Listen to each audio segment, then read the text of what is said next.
downtown where you can get a date for 50, 60, 70, even 80% off the original social marketplace price. Now available in paperback and e-readers, Isis, Amari's Revenge. The goddess next door is confronted by a Nubian queen out for revenge at the Metropolitan Museum of Art in this inaugural Isis series adventure. Get your copy of Isis, Amari's Revenge in paperback and e-readers at Amazon.com and online booksellers everywhere. Better get the coleslaw, y'all, cause we're having us a barbecue.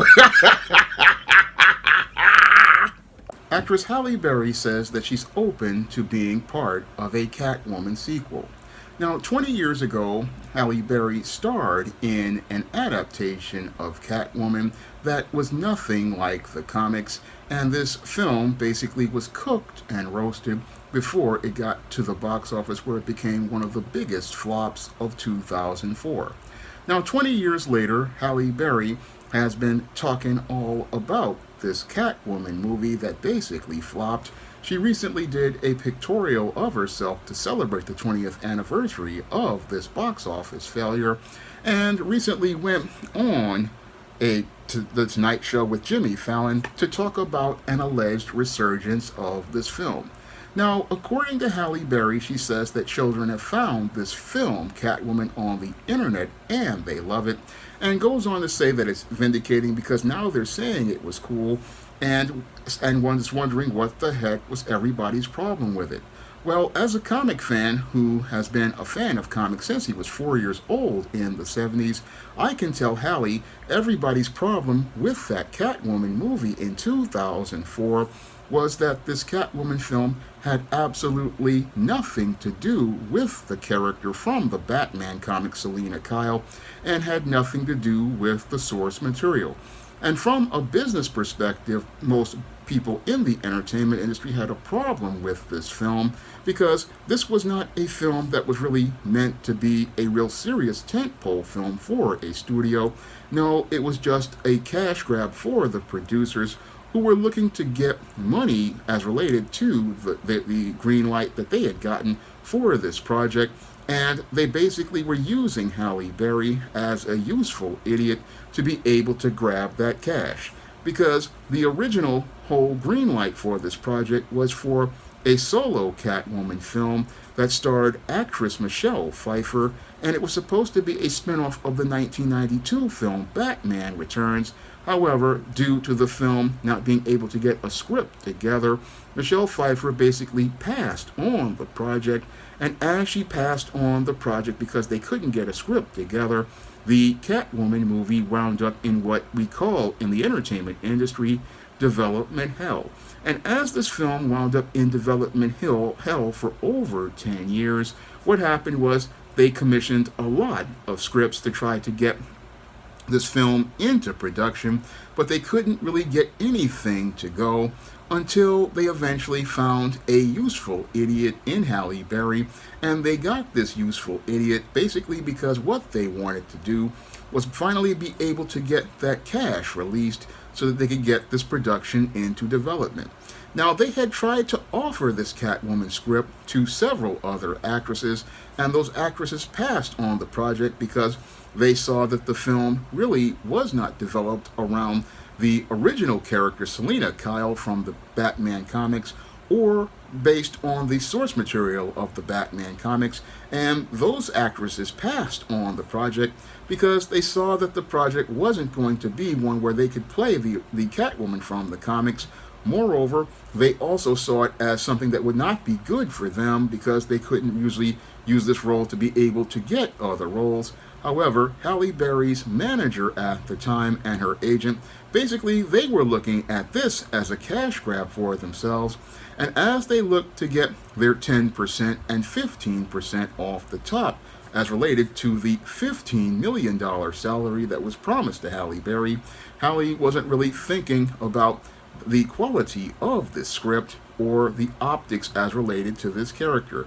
No, she was thinking that she could play Catwoman the same way Eartha Kitt played the role in the 1966 Batman series, but she really wasn't critically thinking about how this whole role would impact her career because she was at the peak of her career, recently winning the Oscar for Monsters Ball, a film where she basically compromised her intangibles of womanhood, such as her dignity and self respect, to get that Academy Award by participating in that graphic sex scene with Billy Bob Thornton, and she thought that this would be a way to kick down those doors as related to Hollywood that she talked about in her Oscar speech, but because Halle Berry could not play the game of chess that goes on in Hollywood, she was playing Candyland. She basically went for the money, not understanding that in the entertainment business, not all money is good money. And as she went for the payday of the $15 million for the role of Catwoman in this $100 million movie, that was again basically a cash grab for those producers behind the scenes. She basically starred in a Catwoman movie that most comic fans did not really care for because this character basically was not the original Catwoman from the comic Selina Kyle, and she was not based on the source material at all. No, what they were doing was, again, creating a new character, Patience Phillips, as a woman who was a cat in a certain way, not the slinky cat burglar in the tight cat suit that everybody knew from the comic books. And that was everybody's problem with this film, was that it was not based on the source material, because most comic fans that I had talked to in 2004 said they had no problem with Halle Berry being Catwoman as Selina Kyle, and it being based on the source material.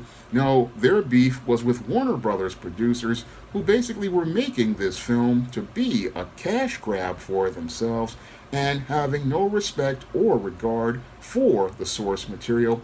And many comic fans feared that if this film became successful, it would lead to a trend of not get us getting quality superhero movies, because everything basically changed in 1998 when Wesley Snipes made Blade and basically saved the superhero movie genre. And from there, we went to the X-Men in 2000, which was halfway decent. And we also had the 2002 Spider-Man movie, which basically opened the door for adaptations that were basically true to the source material.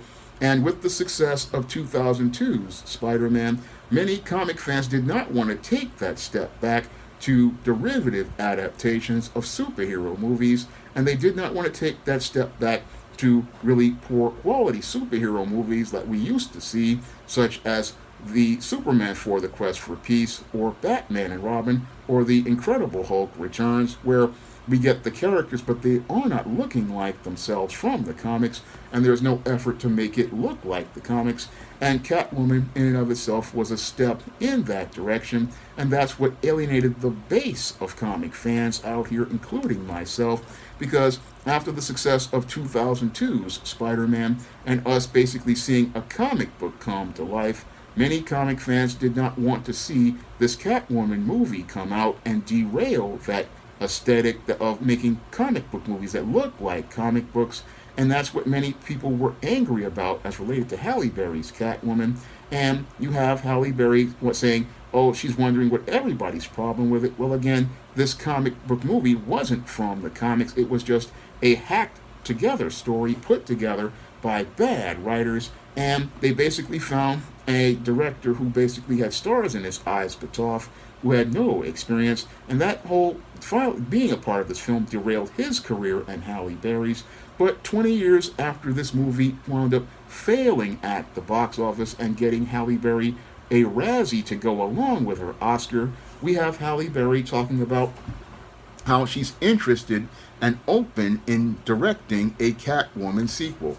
Now, that in and of itself is another bad idea that Halle Berry is entertaining, as I see it, because it's just, again, Halle Berry ain't no good director. I mean, based on what I saw in the movie Bruise that she directed, I mean, that movie basically looked like something that Tyler Perry would make. And basically, she's not the person who has the experience to go out here and make a Catwoman movie based on that horrible Catwoman concept. No, she just doesn't have the skills to direct that kind of film. I mean, she basically struggled with the movie Bruised, which featured some of the hammiest, over the top acting, one dimensional characters, and just weak action sequences. I mean, this film was inept on the level of Tyler Perry, but we have Halle Berry talking about she would want to direct this movie, and this is something I would not, again, suggest that she think of doing, because she'd be out of her depth. And basically, with this Catwoman movie, she continues to talk about this movie at 57 years old, 20 years later, talking about it like it's something that would be something people would want to celebrate. But what person would want to celebrate one of the biggest failures of their career? That's a critical question I've got to ask Halle Berry. I mean, why do you continue to talk about one of the biggest failures of your career and talk about it like it's something viable? This film was never viable from minute one. It was a complete cinematic disaster, and it was one of the worst films of 2004, and nobody would want to revisit it for a sequel at all. I mean, Warner Brothers right now basically is on the brink of bankruptcy, so they would have no interest in greenlighting a Catwoman sequel. They would have no interest in greenlighting a Catwoman sequel because they basically spent $100 million on this movie, $100 million more on marketing and merchandising, and wound up losing their shirt on this film. Even with an A-list actress in charge, they wound up losing their shirt. So they would have no interest in greenlighting a sequel to this movie and tarnishing the brand of their Catwoman character with a character that really wasn't even based on the comic book character at all and didn't really catch on with comic fans. It didn't even catch on with children. Like Halle says, I mean, most people don't even know or care about this Catwoman movie and haven't cared about it for years. I mean, basically, most people who got the DVD at the dollar store are using it as a coaster at this point. But Halle wants us to believe that children would want to see this movie, but nobody wanted to see this movie 20 years ago, and they don't want to see it now. And no studio would want to executive would want to greenlight this movie because it would be the end of their career at that point. Moreover, when it came to this movie, you wouldn't be able to greenlight it at all, and you wouldn't get a screenwriter to want to write it because there's nothing there to write. The first movie was absolutely terrible. So there's nobody who's going to go out here and spend money to greenlight a movie and, again, write a screenplay for it. No screenwriter's going to want to write that screenplay because there's no money in that screenplay. And they're not going to want to do it because it's just not worth their time. So that's another thing that Halle is going to run into. And she wants to sit there and wants us to believe, oh, that somebody would want to do this Catwoman movie. No, nobody would want to care about doing a Catwoman movie at this point, especially Warner Brothers themselves, because Halle Berry basically has aged out as related to this role, and nobody wants to see Patience Phillips when we recently had a Batman movie that now features Zoe Saldana. Not Zoe Saldana, but Lisa Bonet's daughter.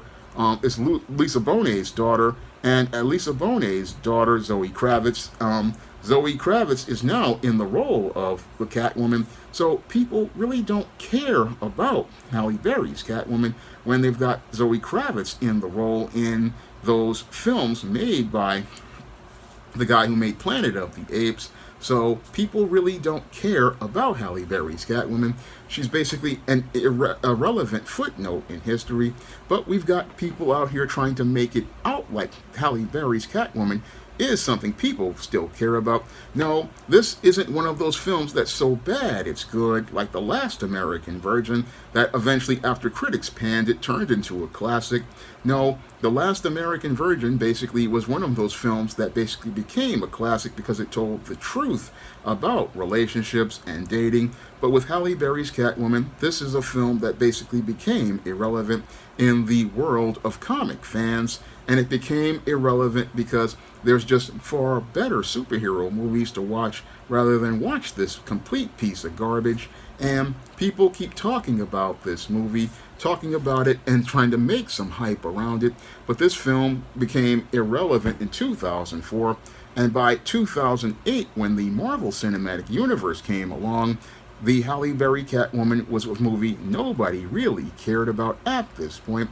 And while there's people who want to see a movie that features a heroine, they basically want to see a film with some depth, layers in character development, things that weren't in a Catwoman movie.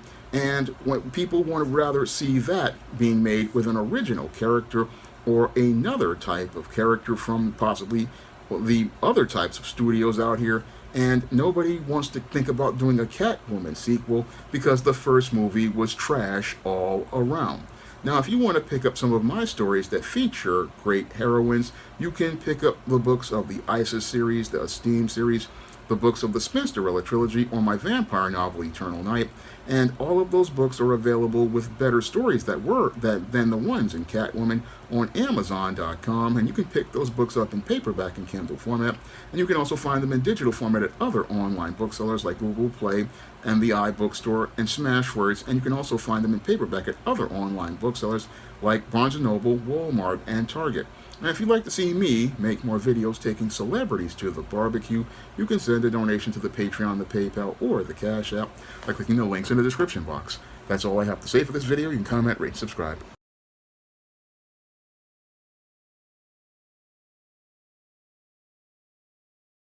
Now available in paperback and e-readers, Esteem Horror in the Hamptons.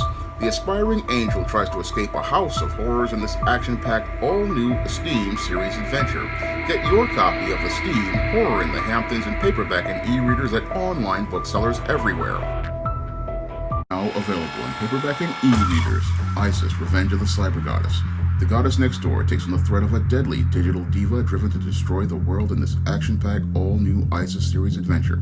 Get ISIS Revenge of the Cyber Goddess featuring a bonus pin-up and the other 2 books in the Cyber Goddess saga at online booksellers everywhere today.